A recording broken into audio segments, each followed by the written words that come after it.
So we're going to introduce a new project. I guess it'd be Autocross. Volvo 240. It's an old vehicle that we got. Ended up picking it up a second time. A couple years ago, we got this vehicle from some friends who used to drift. They blew up the rear diff in it and didn't want to fix it, so we found a wagon and ended up fixing it. My brother sold the car to a friend, and he didn't want to work on it, do anything with it after he got it, so we picked this car back up a month ago for $300. It's going to be a budget build, kind of a daily trackable car, and today we're going to throw some new springs and shocks on it. I'm pretty sure it's just completely static, right? There's like no moving suspension on it whatsoever. They took the springs on it and chopped them so short it's just sitting on the bump stops. I mean, it's literally static. The only give is the amount of cushion in the Walmart Maypop tires. Sweet, dude. Yeah, it's definitely gonna need some love. Well, let's get into it. Sounds good.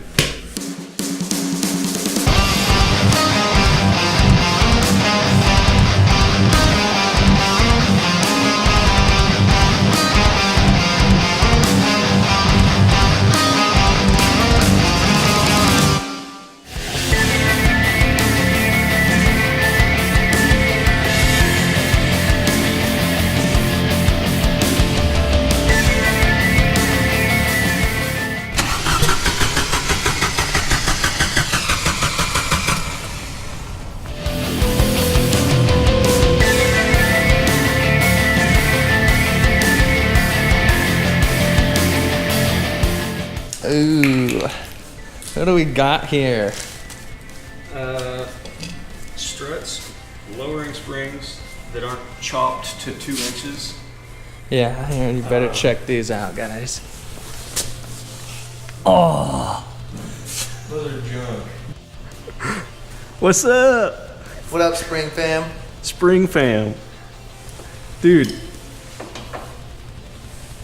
it's a $300 special with chopped springs, and we're breaking the lower bracket loose for the ball joint. I got new ones because I figured these would be blown out since this thing's been riding static. And when I mean static, you'll see what I'm talking about. Static, dude. The only suspension in the car Was the tires. was the sidewall of the tire. Fortunately, this dude's letting us use his shop because I wouldn't want to be laying in the cold wind right now. yeah, we're in Idaho where we get all 4 seasons. In 1 week. So one day it's 60, the next it's 5. We've actually had a really mild winter. Yeah, no This snow year. really. It snows one day and then it melts the same day.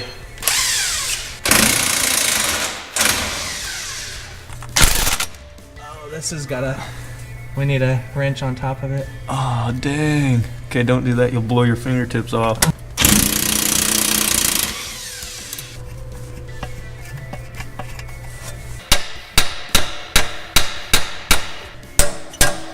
There you go.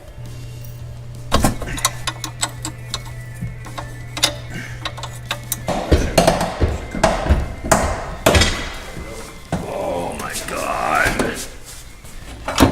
That is how you do a spring job. Okay, so on the new ones, since I don't have the tool for the top of the strut to keep the shaft from spinning, we went a little hillbilly out on us and burnt out the nylock. And we're gonna just use red Loctite and tighten it down. I'll let this sit for a minute because that's cruster ruster. Interesting design that the strut itself goes through this, what looks like this strut. Yeah, the housing. Uh-huh. I believe this style is called a McPherson strut, and these are like They're coming on Dodges and trucks.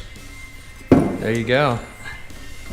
There's a special tool for this, but Something. Look at how fine them beds are. Unless you're done. Yeah, see the diameter? Those are a little smaller diameter than those. You see how the diameter to Oh the yeah, top? I do see that. is that gonna be a problem? No. No, it's just design. So this one's the same as that up there. It's just bigger, but you'll be all right. This is also self-centering that way. That's what I was saying. It's nice.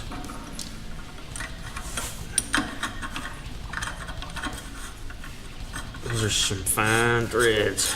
There you go.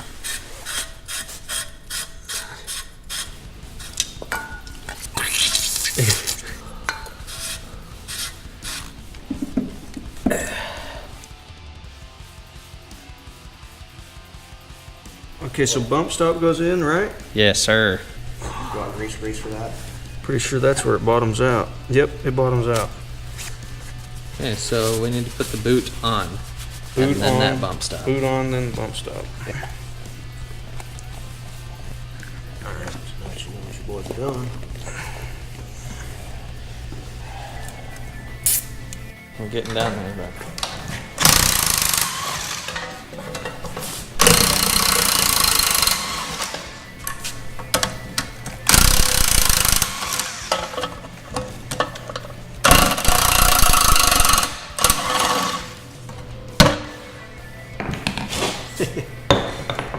Done, son. This will go to the vise. Can be a little hard to move since it all spins on you. So put that in a vise. I think that's a 19, maybe a 17. Zip it off. Put the new one in. Slam her back together.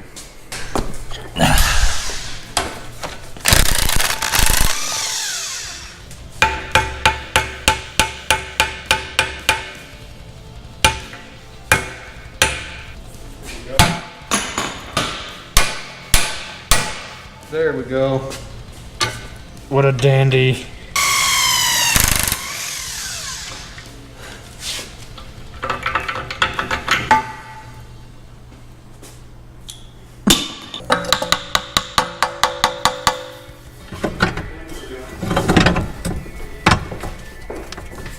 All right. Whew. One new one in the back. Running the old ones in the front because it's a two-piece bolt welded to like a flat bar. It's awesome. And it's not worn. So I'm just doing one new one in the back.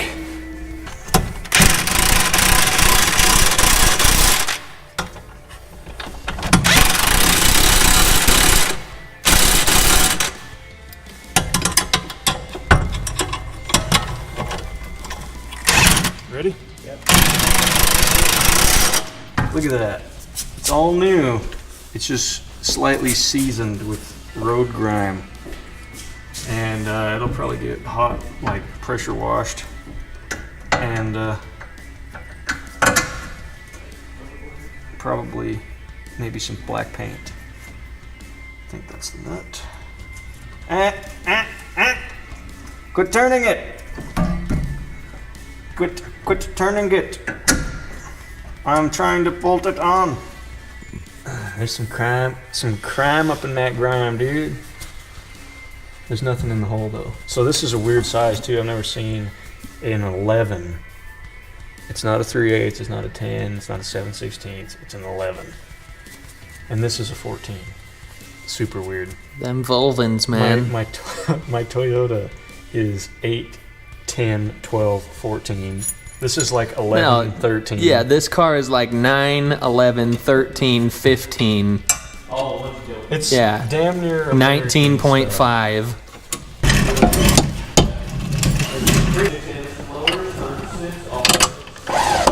Hold up. Okay, this is in. Go for it. Look at that box strut, dude. Brand new spring on this cruster. Fugly. Okay, so we kind of thought of a ghetto trick for somebody who wants to put a set of lowering springs on their car. It's a little sketchy and dangerous, but if you're like me and you don't really care, you take your hacksaw or your sawzall or whatever you can get in there, and you just cut your factory springs in place, and then you can remove them, and you don't have to buy the spring compressing tool. And the new springs are low enough, you don't have to compress the new springs when you go together. Yeah. It just all lines up. It might get a little hairy for you, Hey, but if you don't want to buy a spring compressor, wear a pair of gloves and a face shield and stand back, grind her away. what he's really saying is don't be a little potato.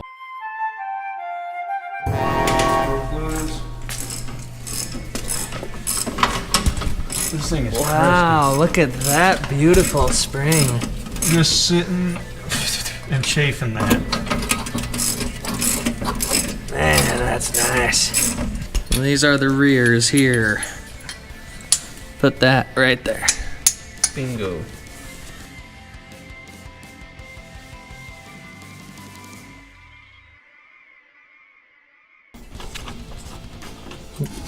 Got her in?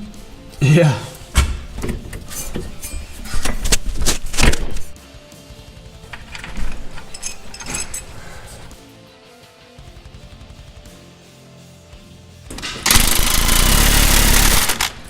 So, what did you think of that on the custom chop job on those springs, dude?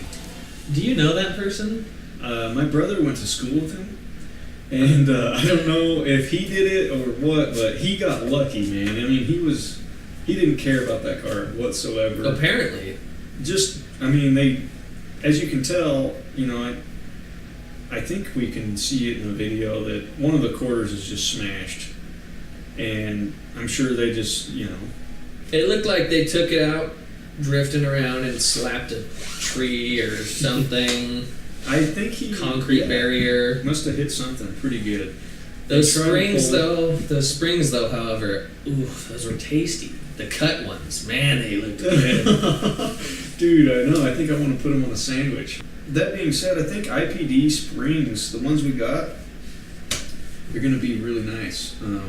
Supposedly track rated. Those guys have been in business for a long time, and new shocks should help. Yeah. You know, with the front, and the rear ones are fairly new. When we swapped the rear end out of that, Yeah, we didn't replace the rears. no, we didn't. Just the springs, and the rear ones they're a KYB upgraded shock. You know, from factory. I mean, a $300 ride, you kind of have to assume that everything needs replaced. Yeah, I mean, that being that cheap, these cars are fairly easy to work on. Parts are decent priced. There's some good aftermarket companies that make nice parts. So throw some money at it, and it's cheap. You know, Yep. it's gonna be the cheapest build I've ever done, I think. Yeah, anything. full on budget, and this is going to be a daily, but also autocross, right? Yeah, autocross. Maybe go do some rally stuff. There's a local rally once a year, different classes, so you don't have to be all-wheel drive. So I might get involved in that. And it's so beat up, the car isn't anywhere near perfect, so That's kind of a perfect project car, though, because you don't have to worry about the appearance. exactly. If you hit something. Yeah, so throw some nice parts at it and kind of polish a turd. So we haven't really announced this either, but we're going to be releasing bi-weekly from here on out. I know we started releasing weekly, but from here on out it's bi-weekly. It's going to be a mixture of both. This is a whole nother series with the Volvo from the MR2. So Yeah, I mean, gives us something, diversity between projects. You know, we've mostly only worked on Japanese cars between the two of us and some American stuff, and this Volvo is kind of a whole new realm. It'll be fun to get into, and we'll see how easy this thing actually is to work on once we get underneath it. I've heard they're pretty easy.